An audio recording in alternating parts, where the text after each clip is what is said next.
ভবের বাপ, তুমিও থাকতা না, আমিও থাকতাম না। অহংকারীও থাকবে না, দুর্বলও থাকবে না, জালেমও থাকবে না, মাজলুমও থাকবে না।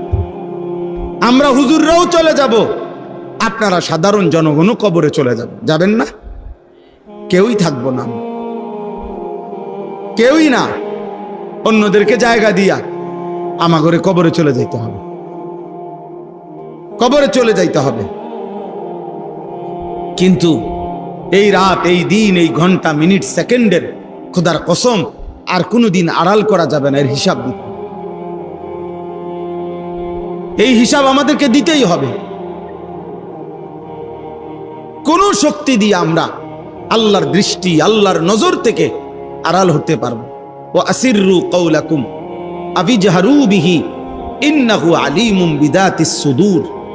আল্লাহ তাআলা বলে, বান্দা যদি আস্তে কথা বলো তাও আমি জানি, যদি জোরে কথা বলো তাও আমি জানি, হৃদয়ে যা লালন করো তাও আমি জানি।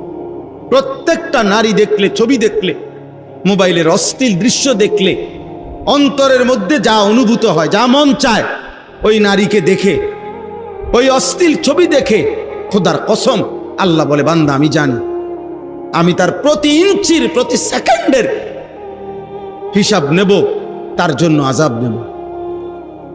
ইন্নাস সামআ ওয়াল বাসারা ওয়াল ফুআদা কুল্লু উলাইকা কানা আনহু মাসউলা। আল্লাহ তাআলা কোরআনুল কারীমের মধ্যে বলছেন, তিনটি অঙ্গের ব্যাপারে আমি আল্লাহ তাআলা আলাদা জিজ্ঞেস করব। বিশেষ তিনটি অঙ্গ, এক নাম্বার হচ্ছে কান, দুই নাম্বার হচ্ছে চোখ, তিন নাম্বার হচ্ছে অন্তর। এই তিন অঙ্গে যাবতীয় কাজ, এই পৃথিবীতে যে ভালো কাজ করে তার ভালো কাজ করার জন্য প্রধান অঙ্গ এই তিনটা। কানে শোনে, চোখে দেখে, হৃদয়ে ভাবে। ঠিক গুনার জন্য এই তিনটা অঙ্গ বেশি ব্যবহার হয়।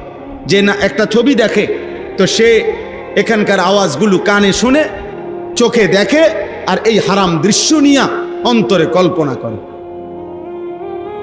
কল্পনা করে। আবার যে আল্লাহর কথা এখন শুনতেছে তো সে কানে শুনতেছে, চোখে দেখতেছে এবং হৃদয়ে ভাবতেছে যে হায়, আসলেই তো আমি কি করছি। ন্যূনতম হইল ভাবনা হৃদয়ে তৈরি হয়। এই জন্য ভালো কিংবা মন্দ, গুনাহ কিংবা নেকি, প্রত্যেক কাজের ক্ষেত্রে আমাদের এই তিন অঙ্গ আলাদাভাবে, বিশেষভাবে ব্যবহৃত হয়। আর আল্লাহ বলে, কিয়ামতের দিন প্রত্যেক মানুষের এই তিনটি অঙ্গ আমি আলাদা জিজ্ঞেস করব। কান তুমি বলো কি শুনেছ, চোখ তুমি বলো কি দেখেছ, হৃদয় তুমি বলো কি ভেবেছ, কি ভেবেছ। ওহুয়াল লতীফুল খবীর। আল্লাহ তাআলা বলছে আমি লতীফ। লতীফ আল্লাহর একটা নাম। অর্থ কি? অর্থ হলো যেই কোনো কর্মের, যেই কোনো মন্দ কর্মই ধরেন, একটা গুনাহ করার পরে, একটা নারী দেখার পরে, একটা হারাম ছবি দেখার পরে, একটা অশ্লীল দৃশ্য দেখার পরে, একটা নিষিদ্ধ বস্তু দেখার পরে আমাদের সারা দেহের যত অঙ্গে সর্বশেষ যেই ফিলিংসটা হয়, অনুভূতিটা হয়, আল্লাহ তাআলা বলেন পৃথিবীর কোনো মেশিন ধরবে না, কিন্তু আমি আল্লাহ তা জানি। তোমার চামড়ার মধ্যে কি অনুভূতি হয়েছে, চামড়ার ভিতরে গোশতে কি হয়েছে অনুভূতি, গোশতের ভিতরে হাড্ডির মধ্যে কি অনুভূতি হয়েছে, হাড্ডির ভিতরের অস্থি মজ্জা, রগ রেশার ভিতরে এই গুনার কারণে, নারীর কারণে, ছবির কারণে যা অনুভূতি হয়েছে আমি আল্লাহ তাও আলাদা আলাদা করে জানি।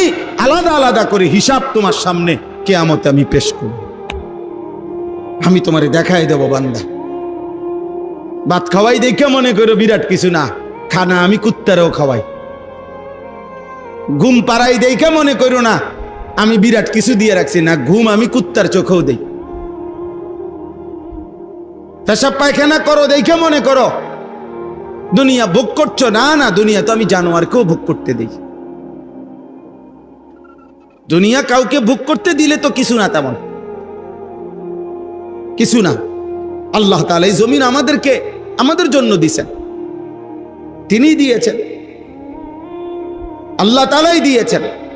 পুরা কায়নাতের যেদিকে তাকাও আল্লাহ বলছে, বান্দা দেখো, তুমি আমার সৃষ্টির চারদিকে দেখো, দেখো কোনোটা ভিন্ন কারো আছে কিনা। আবার এটাও দেখো কোনোটার মধ্যে কোনো অসঙ্গতি, কোনো ফাটল, কোনো ত্রুটি, কোনো খুঁত দেখো কিনা। ফারজিইল বাসার হাল তারা মিন ফুতুর, তুমি দেখো না বান্দা, আমি আল্লাহর একটা কুদরতের মধ্যে, সাত আসমান ও জমিনের কোনো কিছুর মধ্যে তুমি কোনো অসামঞ্জস্য দেখবেন। সব পরিকল্পিত, সব কিছু হিসাব। কথার কথা এমনে এমনে না, না এমনে এমনে কিছু না। ওমা কুন্না আনিল খালকি গাফিলিন, আল্লাহ তাআলা বলেন আমি আমার একটি সৃষ্টির ব্যাপারেও গাফিল নই, আমার একটা পাতা আমি জানি। আলা ইয়ালামু মান খালাক, আল্লাহ বলে বান্দা যিনি সৃষ্টি করেছেন তুমি ভাবো তো তিনি তার সৃষ্টি সম্পর্কে জানবেন না? তার সৃষ্টি কখন কোথায় কি আছে কি করছে আল্লাহ জানবে না? কি বলেন? তাহলে আল্লাহ তাআলার সৃষ্টি, আল্লাহর নিজামের মধ্যে কোনো এলোমেলো নাই। ওয়ালান তাজিদা লিসুন্নাতিল্লাহি তাবদীলা, এত বেশি পরিমাণ ছেলে পেলে তোমরা, চারিদিকে এই অবস্থা। আহা, দেশকে দেশ, মহল্লাকে মহল্লা, মুসলিম কিশোর সমাজ, ছেলে সমাজ, যুবক সমাজ 5 ওয়াক্ত নামাজের সময় মসজিদের ডানে বামে আশেপাশে রাস্তায় ঘুরতেছে। কে মা, কে বাবা, কে দাদা, কে দাদা দাদি, কেউ কি তারে আল্লাহর কথা চিনায় নাই? কেউ কি তারে আল্লাহর কথা বলে নাই? তার কপালে কি কোনোদিন একটা সেজদা জুটবে না? মুসলমানের ঘরে ঘুমায় 365 দিনে, খোদার 1 বছরে এমন বদনসিব মুসলমানের সন্তান আছে যাদের বাবা মা জীবিত, কিন্তু এই নাফরমানের, এই হাইওয়ানের কপালে কোনোদিন বছরে একদিনও ফজরের নামাজের সেজদা জোটে না। আহা, মা কোথায়, বাবা কোথায়? কে অভিভাবক? কে সৃষ্টি করলেন? কে ঘুম দিলেন? কে ঘুম থেকে জাগাইলেন? কে সুস্থ রাখলেন? কে রিজিক দিলেন? কে খাদ্য দিলেন? কে খাবারের লোকমা দিলেন? একটা একটা নিঃশ্বাস দিলেন। ও ছোট ভাই, ছোট ভাই এন থেকে বাইরো। আব্বা তোমার মতো 2টা বেয়াদব না বসলেই ভালো। বাবা ওঠো, ওঠো আব্বা, ওঠো, যাও এন থেকে, যাও না বাবা, এন থেকে চলে যাও, যাও আব্বা যাও। বাইরে গিয়া মোবাইল, কোনো গরু ছাগল দেখো কিনা ওইটা উঠাও, যাও আব্বা, কোনো ছাগল উঠাও গিয়া।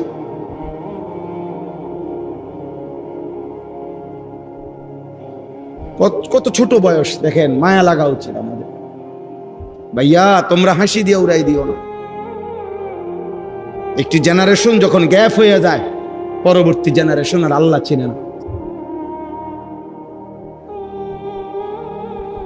বুঝছো? তোমরা ছেলেদেরকেই বলতেছেন, তোমাগো দাদার বয়সী যারা, তোমাগো বাবার বয়সী যারা, উনাদের সংখ্যাগরিষ্ঠ অংশ, শতকরা 98% আল্লাহ চিনতেন। এই যে উনাদের আমল, চাচাদের আমল, এই যে উনাদের আমল, জিজ্ঞাসা করে দেখেন, খবর নেন। আমি কালকে রাত্রে একজন মুরব্বীর সাথে খানা খাইছি, গত রাত্রে, রাজবাড়ি জেলা, আমার মাহফিল ছিল। ও মুরব্বীর বয়স বরাবর 99 থেকে 100 বছর, বয়স্ক মানুষ, পুরা বয়ান শুনছে। বয়ানের পরে ওনার ঘরেই খানা, উনি আমার সাথে বসছে, কথা বলছি অনেকক্ষণ। আমি ওনার কাছ থেকে সেই ব্রিটিশ পিরিয়ডের গল্প, স্বাধীনতার গল্প, অনেক কথা শুনলাম আর কেমনে। এরপরে সাধারণ মানুষ, পানি উন্নয়ন বোর্ডে চাকরি করতেন উনি, জেনারেল শিক্ষিত মানুষ। তা আমি বললাম, আপনি বয়স্ক মানুষ, আমারে আপনি একটু ফু দিয়া দেন। মুরব্বী মানুষ আপনি, আমার বাবার বয়সী, দাদার বয়সী। উনি আমারে সূরা ফাতিহা শুদ্ধ পড়ে 3 বার কুল হুয়াল্লাহু আহাদ শুদ্ধ পড়ে ফু দিছে, সারা শরীর মুছে দিছে। আমি রীতিমতো অবাক, একজন জেনারেল মানুষ, কিন্তু এমন সুন্দর কোরআন শরীফ পড়ছে, সূরা কেরাত পড়ছে। 100 বছর আগে মক্তবে শিখছে, 100 বছর আগে। আজ 100 বছর পরে ওনার পূর্ণ স্মৃতিশক্তি আছে এখন, একেবারে সব কথা। আমি বললাম যে আপনি, আমি কি বলছি ওয়াজে আপনি কইতে পারবেন? অনেকগুলো কথা বলছে, আপনি এই বলছেন। আশ্চর্য। আমার ভাই, তোমরাও তো বড় হইবা আল্লাহ চাহে তো। তো তোমাদের যারা সারা দিন রাত তোমাদের যাদের চুল মুশরিক বেঈমানের মতো, তোমার সন্তানকে তুমি কি বলবে? তোমরা যারা দিন রাত উলঙ্গ ছবি দেখো, তোমার জেনারেশনকে তুমি কি শোনাইবা গল্প? আমার মা তো আমারে মার ছোটবেলার গল্প শুনাইছে, আমার আব্বাও তো আমারে ছোটবেলার গল্প শুনাইছে। হ্যাঁ, আমাদেরও তো ছোটবেলা। তো তুমি কি বলবা, কি শিখাইবা আব্বা? যে আমরা যখন ছোট ছিলাম আব্বু, আমরা দিন রাত মোবাইলে উলঙ্গ ছবি দেখতাম, অশ্লীল দৃশ্য দেখতাম, দিন রাত শুধু আমরা চুল ফ্যাশন করতাম। আমাদের বন্ধু ছিল, বন্ধুদের সাথে আমরা দিবানিশি ঘন্টার পর ঘন্টা আড্ডা দিতাম। আমার তো আলহামদুলিল্লাহ একথা স্পষ্ট মনে আছে, তৃতীয় শ্রেণীতেই স্কুলের ক্লাস 3-তে প্রাইমারি স্কুলে পড়তেই আমি আমার মার কাছে বলা যায় ইসলামের ইতিহাসের অসংখ্য গল্প কাহিনী শুনে ফেলছি। বেল্লালের কাহিনী শুনতাম, হাসান হোসেনের কাহিনী শুনি না কত কাঁদছি। মারে প্রায় কইতাম, মা আবার কন্যা, কারবালার ঘটনা আবার কন। আমার আম্মা 4র্থ শ্রেণী পাস, শুধু ক্লাস 4 পর্যন্ত পড়ছে, 5-এ পড়ে নাই। 5-এর বছর মার বিয়ে হয়ে গেছে। আগে এমনই ছিল, আগে এমন ছিল না, আগে এমনই ছিল মহিলারা। কে 4-5-এ পড়ছে, এর দূরও পড়ছে না অনেকে। মক্তবের হুজুরের থেকে কদ্দুর শিক্ষা নিছে আলহামদুলিল্লাহ, ওই নিয়েই মা আমার আমগরে 5 ওয়াক্ত নামাজে অভ্যস্ত করাইছে। আমরা 5 ভাই, আলহামদুলিল্লাহ 5 ভাই আলেমে দ্বীন হইছে। এই 4র্থ শ্রেণী পড়ুয়া মায়ের সন্তান আমি। আব্বা বুঝতে শেখেন, নিজেরে এভাবে নষ্ট করে দিয়েন না আব্বা, এমন হায়াত আর আসবে না। প্রতিদিন যুবকও মারা যায়, বুড়াও মারা যায়, কোলের বাচ্চাও মারা যায়। এই এখন আমি একজন ভাই আমার সাথে জড়ায় ধরে কাঁদছে ওইখানে চান্দিনা, যে হুজুর আমার বাচ্চাটা আজকে জন্ম নিছে, আজকে আবার মারা গেছে। লোকটা অজরে কাঁদতেছে, ওই যে দোয়া করে। তাহলে কোলের বাচ্চাও মারা যায়, জন্মলগ্নেও মারা যায়, পেটের সন্তানও মারা যায়, তুমিও মরে যাইবে। তোমাকে যতক্ষণ আল্লাহ হায়াত দিছে নাফরমানির জন্য না, জিনার ব্যভিচারের দৃশ্য দেখার জন্য না। মুসলমানের সন্তান এত বড় অসভ্য হইও না। একটা লজ্জাস্থানের জন্য, একটা লজ্জাস্থানের চাহিদার জন্য এমন সুন্দর হায়াত জন্তু জানোয়ারের মতো নষ্ট করে দিও, কুকুর বিড়ালের মতো নষ্ট করে দিও। কার জন্য চুল সাজাইছ, কার জন্য মোবাইল 24 ঘন্টা দেখো? নারীর জন্যই তো। আল্লাহ তাআলা তো আমাদেরকে পৃথিবীতে সৃষ্টি করেছেন ইবাদতের জন্য, আল্লাহকে চিনার জন্য। আল্লাযী খালাকা সাবআ সামাওয়াতিন তিবাকা, আল্লাহ বলে বান্দা দেখো না, আমি উপরে 7টি আসমান আমি বানাইছি ধাপে ধাপে। মা তারা ফি খালকির রহমানি মিন তাফাউত, তুমি আল্লাহর সৃষ্টিতে কোনো অসামঞ্জস্য দেখবে না। এলোমেলো নাই, এলোমেলো নেই যে এটা হয় নাই, এটা একটু চাপাইয়া দিলে ভালো হইতো, এটা একটু মোটা করে দিলে ভালো হইতো, এটা একটু পাতলা করলে ভালো হইতো। না না, আল্লাহ বলে তুমি আমার মাটির দিকে দেখো, বলো তো এখানে ত্রুটিটা কি? তুমি আমার একটা গাছের দিকে তাকাইয়া বলো তো এখানে এর চাইতে কি হইলে ভালো হইতো, তুমি কও, তুমি বলো। আমার সূর্যটার দিকে তাকাইয়া বলো বান্দা এখানে কি হইলে ভালো হইতো, বলেন। পৃথিবীতে কোনো বিজ্ঞানী, কোনো গবেষক আজ পর্যন্ত আল্লাহর কোনো সৃষ্টির ব্যাপারে এটা বলছে যে আকাশে এটা হইলে ভালো হইতো, মাটিতে এটা হইলে ভালো হইতো, বলতে পারছে ভাইয়া? আল্লাহ বলে মা তারা ফি খালকির রহমানি মিন তাফাউত, বান্দা দেখো চারদিকে আমার সৃষ্টির মধ্যে তুমি কোনো খুঁত অসামঞ্জস্য কিছুই নাই। ফারজিল বাসার, আবার দেখো, প্রয়োজনে প্রয়োজনে বিরোধিতার নিয়তে দেখো, দোষ ধরবার নিয়তে দেখো, ভুল ধরবার নিয়তে দেখো। এই পৃথিবীর ইতিহাসে অসংখ্য ঘটনা আছে। এই কোরআন আল্লাহর এই জমিনের মধ্যে অসংখ্য বেঈমান কোরআনের ভুল ধরার নিয়তে, ত্রুটি ধরার নিয়তে পড়তে গিয়ে বারবার এমন হাজারো বেঈমান কালেমা পড়ে মুসলমান হয়ে গেছে। দোষ ধরতে গিয়ে, ভুল ধরতে গিয়ে।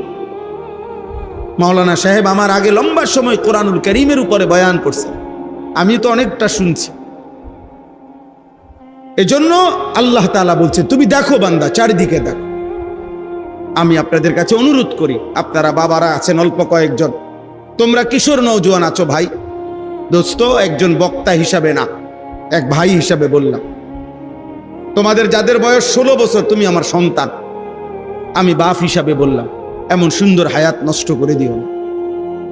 16 বছরের সাহাবী যুদ্ধের সেনাপতি ছিলেন, 16 বছরের মুসলিম যোদ্ধা ছিল, 17 বছরের মুসলিম মুহাম্মদ ইবনে কাসেম রাহমাতুল্লাহ আলাই, ওনার বরকতে এই ভারতীয় উপমহাদেশে ইসলাম,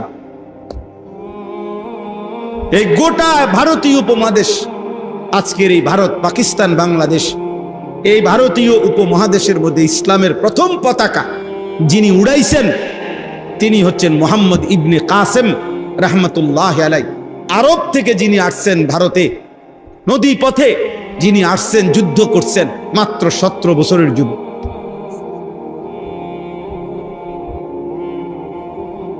আর তোমরা দিন রাত কি চুল রাখছো, এগুলা কি করতেছো, কেন হাসতেছো, কেন মজাক করো? কেউ কাউরে ঠেলা দিও না, এই বেটা সাবধান, তোমার জন্য বলছি। তুমি আরেকজনকে আবার টিটকারি করো কেন? নিজের দিকে দেখো মিয়া, নিজের বেয়াদবির তো শেষ নাই, আরেকজনকে আবার তুমি মস্কারি করবা কেন? তুমি ভাবো মিয়া, তুমি মানুষ না পশু? ভাবো মিয়া, মানুষ হবা কোন দিন? ভাত খাইলে মানুষ হয় না, কয়টা টাকা রোজগার করলে উপার্জনকারী প্রাণী হয়। এই জন্য ইউরোপ বলে ম্যান ইজ ইকোনমিক্যাল অ্যানিম্যাল, মানুষ অর্থনৈতিক প্রাণী। মানুষ একটি প্রাণী যে টাকা উপার্জন করতে জানে শুধু। ইসলাম বলে মানুষ অর্থনৈতিক প্রাণী না, মানুষ আল্লাহ তাআলার সৃষ্টি, যাকে আল্লাহ ইবাদতের জন্য বানাইছে। দুনিয়া আল্লাহ এমনিই দিবেন আমাদেরকে। আল্লাহ তাআলা এখানে বলছেন হুয়াল্লাযী জাআলা লাকুমুল আরদা যালুলান। এই যে আয়াতগুলো আমি পড়ছি, আল্লাহ তাআলা বলতেছেন বান্দা শোনো, আমি আল্লাহ যিনি তোমাদের জন্য এই জমিনকে তোমাদের অধীন করে দিয়েছেন। তোমরাই দেখো বান্দা, পুরা জমিন আমার, আমি তোমাদের অধীনস্থ, ব্যবহারের উপযোগী, তোমাদের সমস্ত প্রয়োজন পূরণ। এই জমিনের মধ্য থেকে তোমাদের ফসল উঠবে, এই জমিনের মধ্য থেকে তোমাদের খাদ্য পণ্য উৎপন্ন হবে, এই জমিনের তলদেশ থেকে তোমাদের খনিজ সম্পদ উঠবে, এই জমিনের তলদেশে তোমাদের ভবন, দালান, ঘর, বিল্ডিং এর খুঁটি গাড়বে। আল্লাহ বলেন এই সব প্রয়োজন, এই জমিনের উপরে তোমরা হাঁটবে, এই জমিনের উপরে তোমরা স্বাভাবিকভাবে চলবে, এই জমিনের উপরে তোমরা দৌড়াবে। যত কিছু তোমাদের প্রয়োজন আমি আল্লাহ সব কিছুর উপযোগী করেই এই জমিন তোমাদের অধীন করেছি। এটারে পানি বানাই নাই, তাইলে আর এটা মাটি হইতো না। এটারে এমন নরম ফোমের মতো বানাই নাই, তাইলে তো নিচের দিকে পাও ডাইবেই যাইতো, স্থির হইয়া দাঁড়াইতে পারতা না। এতটা শক্ত পাথর বানাই নাই যে পাথর হইলে তোমার খাদ্য ফসল উৎপন্ন হবে কিভাবে, তোমার খনিজ সম্পদ উঠবে কেমনে, তোমার ভবন ঘরের পিলার খুঁটি গাড়বে কেমনে। আল্লাহ তাআলা বলেন যা করলে, যেমনে দিলে তুমি হাঁটতে পারবা, চলতে পারবা, দৌড়তে পারবা, খাদ্য ফসল উৎপন্ন করাইতে রোপণ বপন করতে পারবা, তোমার ভবন ঘরের খুঁটি গাড়বা, এই সব কিছুর উপযোগী করেই আমি আল্লাহ জমিন তোমার জন্য দিলাম। আমি দিছি, মাটি আমি দিছি। আহা দুর্ভাগ্য ভাইয়া, দুর্ভাগ্য রে, তোদের কপালে দুর্ভাগ্য যারা আল্লাহ চিনলা না, সেজদা চিনলা না, নামাজ চিনলা না। আহা অনেক ছেলে এখানেরও, তোমরা অধিকাংশ ছেলের চোখে তাকাইলেই বোঝা যায় কোনো নামাজের সেজদা নাই। কতদিন হয় 5 ওয়াক্ত নামাজ পড়ো নাই, কিংবা বুঝ হওয়ার পরে জীবনে কোনোদিন পড়ছো কিনা 5 ওয়াক্ত নামাজ। আহারে বদনসিব রে, কে তোকে ভাত খাওয়াইলো, কে তোকে ঘুম পাড়াইলো, কে তোকে ভোর থেকে জাগাইলো প্রতিদিন। অনেক ছেলে আমি তো দেখলেই বুঝি, বেনামাজির চেহারা তো অসভ্য চেহারা, বেনামাজি তো বেয়াদব। আসমানের নিচে জমিনের উপরে এর চাইতে বড় কোনো বেয়াদব হইতে পারে? সর্বোচ্চ, পৃথিবীর সর্বোৎকৃষ্ট, সবচেয়ে শ্রেষ্ঠ বেয়াদব বেনামাজ। এমন রাখি, মানুষ কথার দ্বারা অন্য কোনো বেয়াদব এত বড় বেয়াদব না। কারণ যে সেজদা দেয় না সে মূলত কাকে সেজদা দেয় না আপনি কি খামখেয়ালি মনে করেন? সে শুধু একজন বলে একটা মেম্বার চেয়ারম্যানের কথা ফিরাই দিছে না, সে তো এই গোটা কায়নাতের মালিক, আর তাম সৃষ্টির যিনি মালিক, এত বড় আল্লাহ, এত বড় মহান মালিক, এবং তার অস্তিত্বের মালিক, তার নিঃশ্বাসের যিনি মালিক, সে এত বড় গাদ্দার, এত বড় বেয়াদব। এই বেয়াদব এত বড় মালিক রে কিছুই মনে করে না। এটা কি ছোটখাটো বেয়াদব? এটা কি জেনতেন বেয়াদব মনে হয়? তো নিকৃষ্ট বেয়াদব। জন্য বেয়াদব বেনামাজির চাইতে আর কেউ হয়। এটা যদি আজকে বলতো যে মানে সাধারণ একজনে কইছে আমি এটা পাত্তা দিলাম না, এ তো আল্লাহর কথাকে পাত্তা দিচ্ছেন। যার হাতে তার জান, যার হাতে তার বেঁচে থাকা, যার হাতে তার সৃষ্টি, যার হাতে তার নিঃশ্বাস। অতএব প্রিয় ভাই, একজনেরও যদি বিবেক থাকে তুমি ঘুরে দাঁড়াও। বন্ধুদের দিকে তাকাইয়া পারতা না। শয়তান বন্ধুরা দুষ্ট সমবয়সী ভালো হতে দেয় না, নষ্ট করে দেয়। আমার আজীবনের অভিজ্ঞতা, আমার জিন্দিগি পোলাপান নিয়া আমি জীবনটাই ফিকির করি সারা দিন রাত। এই কিশোর নওজোয়ান ছেলে পেলে তোমাকে চলাফেরা আমি দেখি, আমি তাকায় তাকায় অনেক সময় রাস্তাঘাটে চলতে ফিরতে দেখি ছেলে পেলে কি করে, কি করে। সমবয়সী বন্ধু ভালো হতে দিবে না। ও তোমার মোবাইলে টাকা নাই, ও তার মোবাইলে টাকা ঢুকাইয়া তোমার উলঙ্গ ছবি দেখা। তুমি মদের আড্ডা চেনো না, ও চিনাই দিবে। তুমি জুয়ার আড্ডা চেনো না, ও তোমারে বুঝাই দিবে। ও তুমি নর্তকী চেনো না, তোমারে ও জুয়ান জিনার আড্ডা, হারাম নারী, অসভ্য নারী, চরিত্রহীন নারী কোথায় আছে তোমারে সে খুঁজে দিবে। সমবয়সী ভালো হতে দেয় কম, নষ্ট করে দেয় বেশি। এটাই বাস্তবতা। আল্লাহ আমাদেরকে বুঝ দান করেন। কোরআনুল কারীমের মধ্যে আছে, আল্লাহ তাআলা বলছেন ওয়ালা ইয়াসআলু হামীমুন হামীমা ইউবাসসারুনাহু।